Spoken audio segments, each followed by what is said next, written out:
Hi guys, আজ আমি চলে এসেছি মধ্যমগ্রাম রাসের মেলায়।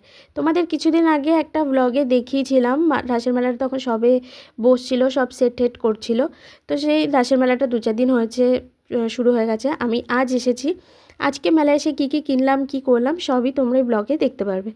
আমার তো মেলায় ঢোকা থেকেই মাথায় ঘুরছে কী কিনবো। তাই আমি ক্লিপ আর দুটো কানের দুল কিনে নিয়েছি। তারপর এখানে আমি দেখতে এসেছি কোথায় নাগরদোলনা, কোথায় ডিস্কো বসেছে। এগুলো আমার দেখতেই ভালো লাগে, আমার চড়তে একদমই ভালো লাগে না, কারণ আমার ভয় লাগে এগুলোতে, আমি কোনোদিন উঠিনি। তো আমি এগুলো দেখার জন্যই বেশিরভাগ মেলায় আসি।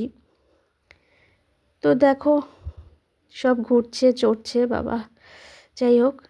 তারপর আমি একটা শিবের মূর্তি কিনে নিয়েছি। তারপরে আমি এখানে দাঁড়িয়ে দাঁড়িয়ে দেখছি, আমার একটা বান্ধবী আর একটা তার বন্ধু উঠেছিল নাগরদোলনায়। তো আমি এখানে দাঁড়িয়ে দাঁড়িয়ে দেখছিলাম, আমি উঠিনি। তারপরে আমি একটু ঘুগনি খেয়ে নিলাম, তারপরে বাড়ির জন্য একটু জিলিপি, একটু গজা নিয়ে নিলাম, আমার বান্ধবীও নিয়ে নিল। তারপরে আবার এখান থেকে বেরিয়ে আবার কাপ সেট কিনতে আসলাম। মেলায় এত ধরনের কাপ বসেছে, না কিনলেই নয়, তাই কাপ সেটটা কিনছিলাম। তো কেনা হয়ে গেছে, এখন বাড়ি চলে যাচ্ছি। তো আজকের ভিডিওটা এখানেই শেষ, টাটা।